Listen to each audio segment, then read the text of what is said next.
गुरु प्यारी साध संगत जी, आप सभी को प्यार भरी राधा स्वामी जी।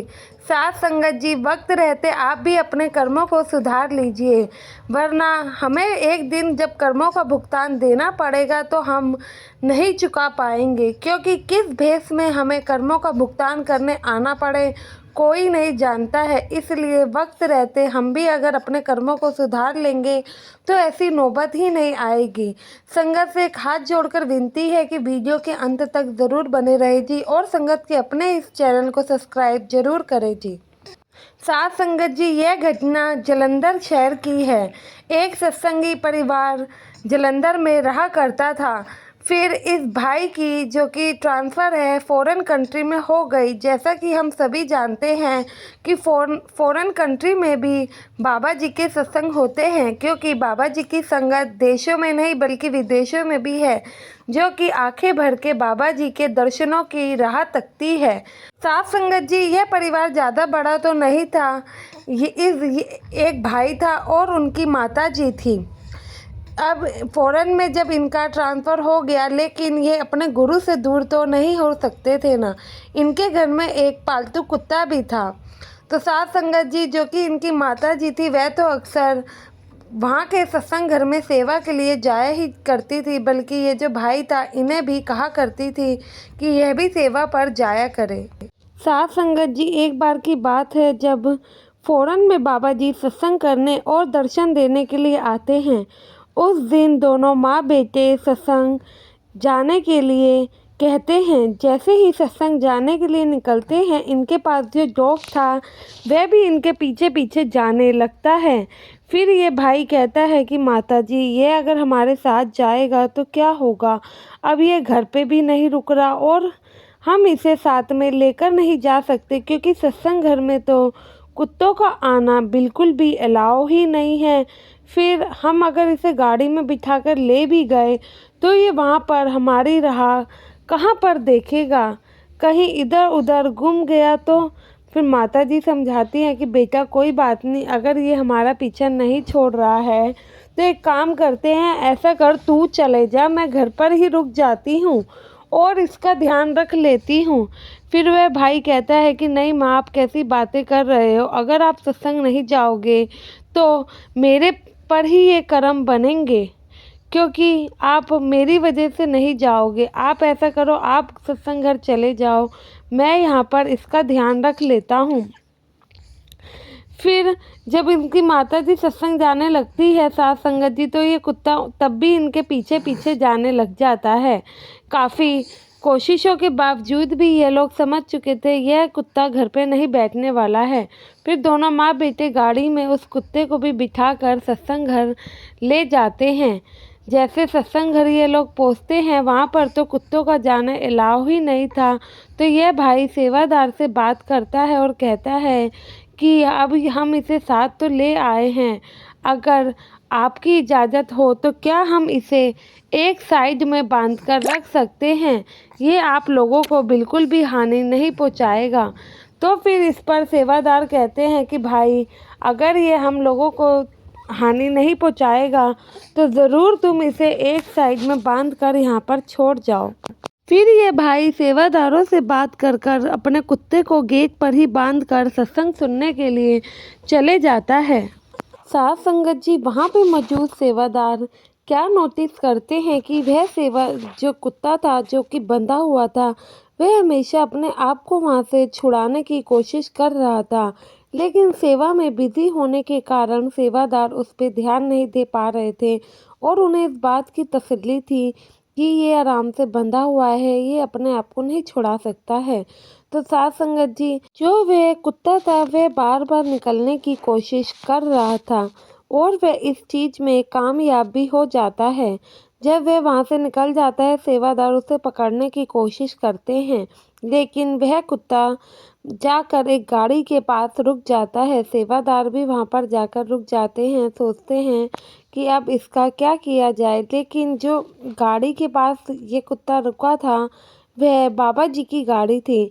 तो सेवादार इन कुत्ते को वहाँ से दूर करने की कोशिश करते हैं, लेकिन वह नहीं होता है। बार बार बाबा जी की जो कि गाड़ी के शीशे थे उस पे हाथ मारता है, जैसे कि मानो ये कोशिश कर रहा हो उस गाड़ी के अंदर घुसने की। पर सेवादार इसको जो वहाँ पे जिन सेवादारों की सेवा लगी हुई थी उनके हवाले छोड़कर चले जाते हैं। कहते हैं भाई इसका ध्यान रखना और इसे अब यहाँ से कहीं मत जाने देना। तो वह सेवादार भी हामी भरते हैं, लेकिन वह कुत्ता बार बार गाड़ी के शीशे पे हाथ मारता है। सेवादार बार बार हटाकर उसे बिठाने की कोशिश करते हैं, लेकिन वह बार बार वही करता है। फिर सात संगत जी फिर सेवादार सेवा में बिजी हो जाते हैं और उनका ध्यान कुत्ते की तरफ बिल्कुल भी नहीं जाता है। और वह कुत्ता कब जाकर बाबा जी की गाड़ी में छुप जाता है किसी को भी नहीं पता लगता है। जब सत्संग खत्म होता है वह कुत्ते का मालिक उसको लेने आता है, तो सेवादार गेट से उसे ट्रैफिक वाले सेवादारों के पास भेज देते हैं जहाँ पर वह कुत्ता गया था, क्योंकि उन्हें पता था कि यह वहीं पर बैठा होगा। जब वह भाई वहाँ पर पहुँचता है तो वहाँ से अपने कुत्ते के बारे में पूछता है, तो वह भी जो करने हो जाते हैं। कहते हैं भाई अभी तो यहीं था, हमने तो यहीं बिठाया था उसे, कहीं आते जाते भी नहीं दे, तो ये कुत्ता आखिर जहाँ कहाँ सकता है। जैसे ही उसका मालिक उस कुत्ते को वहाँ नहीं पाता है वह बड़ा ही परेशान हो जाता है। सोचता है इतना बड़ा सत्संग घर है, अब उसको ढूंढूंगा कैसे। वो तो अलग बात है, अगर इस कुत्ते ने किसी को हानि पहुंचा दी तो बाबा जी तो मुझे कभी माफ़ ही नहीं करेंगे। इतने में वह भाई परेशान हो ही रहा होता है। बाबा जी अपनी गाड़ी के पास आ जाते हैं और बाबा जी वहाँ से जाने लगते हैं। जब गाड़ी में बैठते हैं तो वह कुत्ता बाबा जी की गाड़ी में ही छुपा हुआ था और जो उसका मालिक था वह बड़ा ही परेशान हो रहा था। बाबा जी सेवादारों को अपने पास बुलाते हैं और उसके बारे में बताते हैं।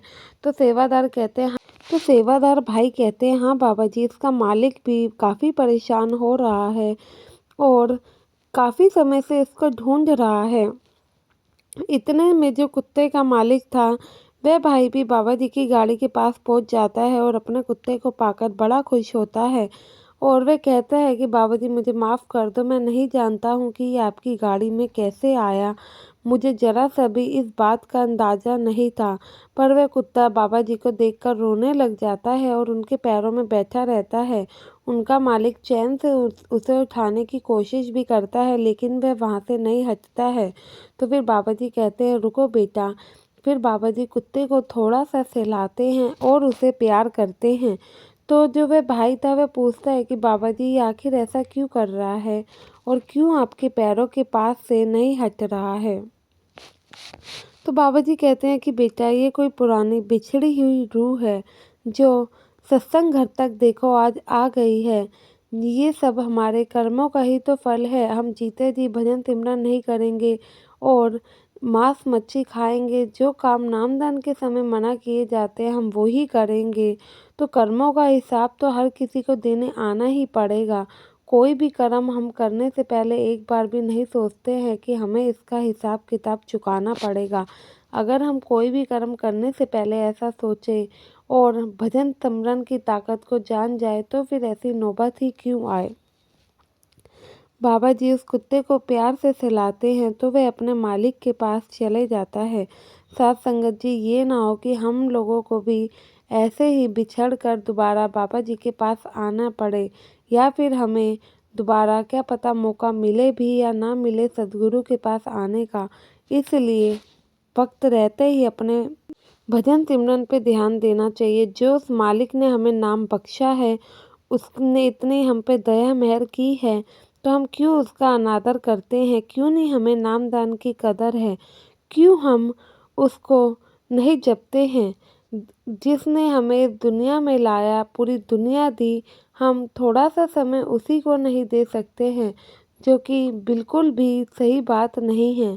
साथ साथ संगत जी आपसे आशा है कि ये वीडियो आप लोगों के लिए लाभकारी रहेगी। अब आपसे विदा लेने का समय है। साथ संगत जी संगत के अपने इस चैनल को सब्सक्राइब करना ना भूले जी, और वीडियो पसंद आई हो तो लाइक ज़रूर करें जी। गुरु प्यारी साथ संगत जी आप सभी राधा स्वामी जी।